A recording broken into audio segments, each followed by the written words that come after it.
원피스 진짜 광기 탑7 7위 로빈. 항상 매사에 차분하고 느긋한 모습이 특징인 로빈. 우스꽝스럽거나 어처구니가 없는 상황을 목격해도 박장대소하는 일 없이 가볍게 웃어넘기는 모습만 보였습니다. 그래서 겁이 많은 나미와 처파가 언제나 냉철한 로빈에게 감탄할 때가 많았죠. 물론 느긋하다 보니 험한 일을 아무렇지 않게 얘기하는 경우도 있는데 그 때문에 나미가 식겁하며 화를 냈었죠. 그리고 로빈은 많은 적들로부터 도망치며 고독한 삶을 이어온 탓에 무의식적으로 항상 최악의 케이스를 상상합니다. 이로 인해 무슨 상황이 터지면 몹시 진지한 얼굴로 밀짚모자 일당의 대표 비관주의자 우섭도 듣고 기겁하는 이야기를 태연하게 입에 담는 미친 폼을 보여주었습니다. 예를 들어 스카이피아에서 어퍼야드 탐색을 마치고 고잉메리호로 돌아왔을 때 습격받은 흔적이 보여서 배를 지키고 있던 초파가 갈갈이 찢긴 거 아니냐는 소름 끼치는 소리를 했고, 어인섬에서 노아가 추락해 모두 죽을 위기에 처했을 땐 우리가 한 번에 짓뭉개지면 바다는 붉게 물들까 같은 소리를 했습니다. 그래서 해적단에 들어온 지 얼마 안 됐을 때는 우솝이나 초파 같은 멤버들이 로빈의 이런 태도를 식겁했죠. 그리고 동행할 수 없다고 고집을 부리는 프랑키를 동료로 만들겠다고 그의 쌍방울을 꽉 움켜쥐는 미친 폼도 보여주었습니다. 2부 들어선 상상력이 더 풍부해져 쿨한 외모와 달리 왕의 부하 칠무의 폭군 바솔로뮤 쿠마의 도톰도톰 열매의 이름을 듣고 실제 고양이 발바닥을 생각하거나 드레스로자를 듣고 드레스 노파를 떠올리는 등 종종 재밌고 유쾌한 상상을 했죠. 하지만 머릿속이 어떻든 표정은 언제나 무표정이 킬포죠.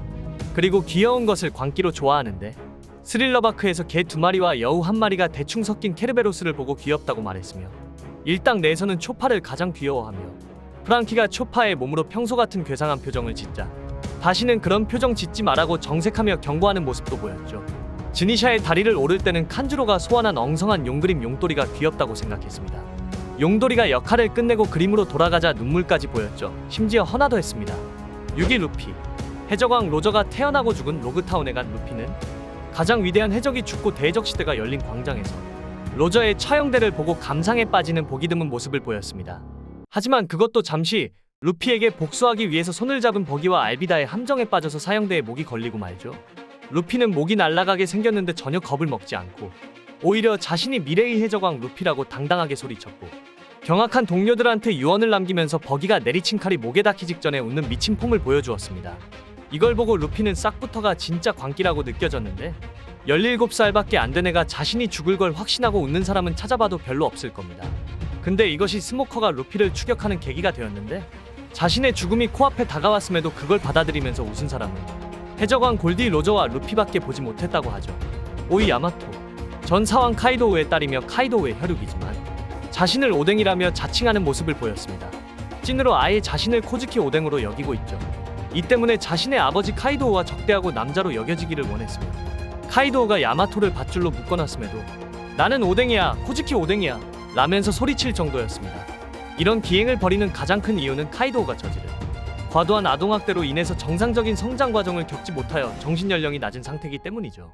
야마토와 동갑인 인물들이 하필 잭 보아 마리골드 도쿠큐 사이 이들과 비교해봐도 확연히 정신이 차이나죠.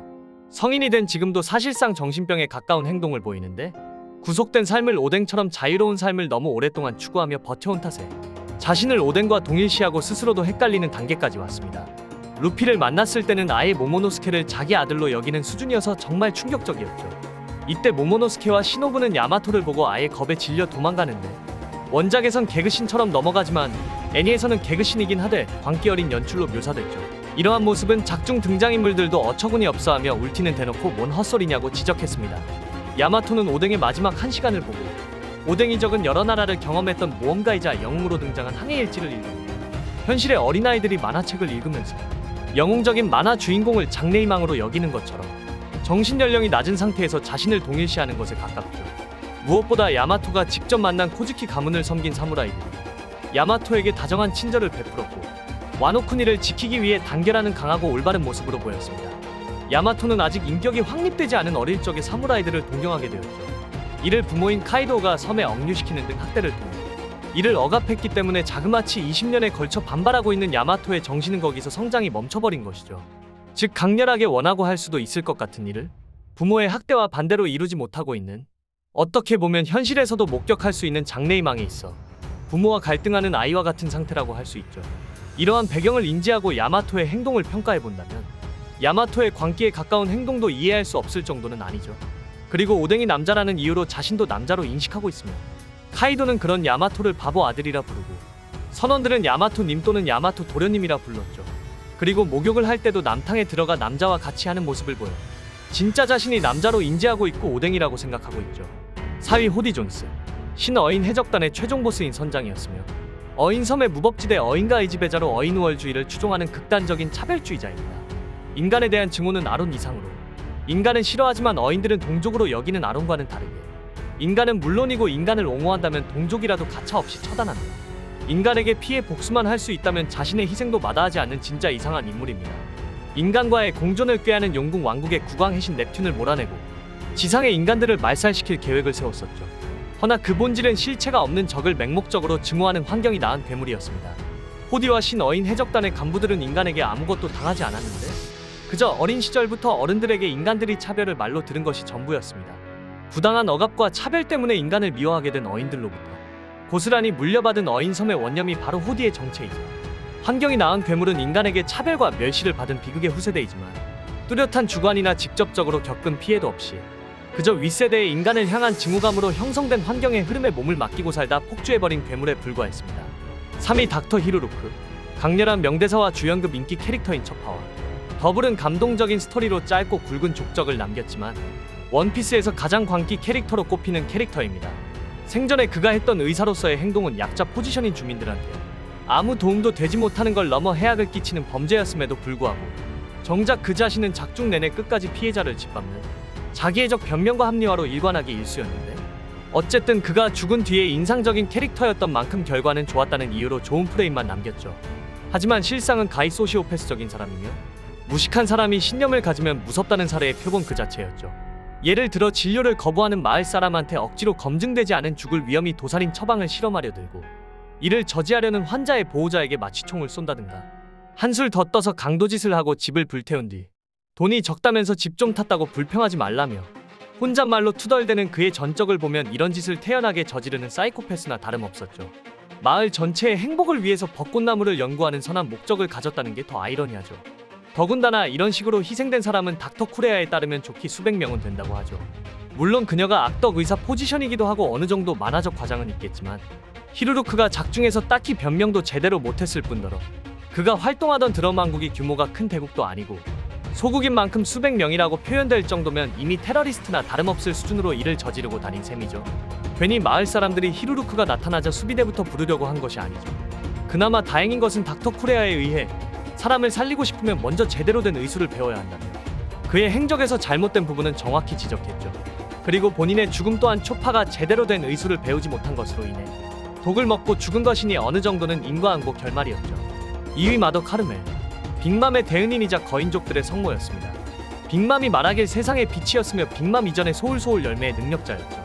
방랑수녀로 이 세상 온갖 종족이 손을 맞잡고 웃음을 나누는 세계를 만들기 위해서 수명을 바쳐가며 최선을 다해 노력했다고 하죠. 특히 거인족과 인간 사이의 비극을 막기 위해 난입했으며 거인족 해적의 처형식 날의 기적을 일으킨 일화로 엘바프의 모든 거인족에게 마더라는 이름으로 불리울 만큼 존경을 받는 동시에 아주 친밀한 관계였습니다. 이후에도 엘바프의 양의 집이라는 고아원을 짓고 입장 핏줄 가리지 않고 부모도 포기한 문제아들을 보듬어 올바른 길로 인도했습니다. 빅맘도 그런 문제아 중 한 명으로 태생부터 지녔던 힘 때문에 특히나 문제가 많은 아이였지만 그런 빅맘이 다른 사람들과 별 탈 없이 잘 어울릴 수 있도록 카르멜은 빅맘을 특히나 아꼈죠. 사실 마더 카르멜의 정체는 이타심과 자비심으로 가득 찬 단순한 성모가 아니라 버려진 고아들을 모아 보살피다가 세계 정부와 해군에 필요한 인재로 입대시키는 중간다리 브로커의 역할이었습니다. 즉 아동 인신매매 경력이 장장 50년에 달하며 2년에 한 번씩 소질이 보이는 고아를 세계 정부에게 거금을 받고 팔았다고 하죠. 양이집의 어린아이들은 당연히 이런 사실을 전혀 모르고 마더의 말을 잘 따르고 착한 아이가 되면 좋은 집의 양자로 가게 된다고 믿고 있었죠. 결국 모두가 평등하게 살 수 있는 나라를 만들겠다는 이상도 그저 자신의 대외용 이미지를 위해서 만든 거짓 프레임에 불과했던 것이었죠. 80년 동안 성모를 연기한 마더 카르멜 정말 광기 그 자체네요. 1위 코즈키 오뎅. 젊은 시절에는 개망난이라는 단어가 잘 어울릴 정도로 경박하고 엉망진창인 삶을 살았지만 동시에 호쾌하면서도 열린 성품의 소유자로 와노쿠니의 쇄국 정책에 줄곧 의문을 품었던 이다나였습니다. 근데 결국 사고를 치는데 꽃의 도읍 화장터에 들어가 카츠조 할아버지의 화장을 함부로 해서 코즈키 오뎅을 끓여서 맛있게 먹방을 하는 충격적인 모습을 보였습니다. 그러면서 술도 먹고 오뎅도 먹고 주변 사람의 시선에도 아랑곳하지 않고 먹는 미친 광기를 보였습니다. 그리고 다 먹고 다음에 마실 때는 저승이겠구나라고 하면서 다음에는 저승에서 한잔하자고 하면서 편히 쉬라고 하죠. 그러고 그 주변에 있던 여자들은 저게 뭐야 멋있다라고 하는 미칭폼을 보여주었습니다. 여러분의 생각은 어떠신가요? 진짜 광기 캐릭터가 더 있으시다면 댓글로 남겨주시면 감사하겠습니다.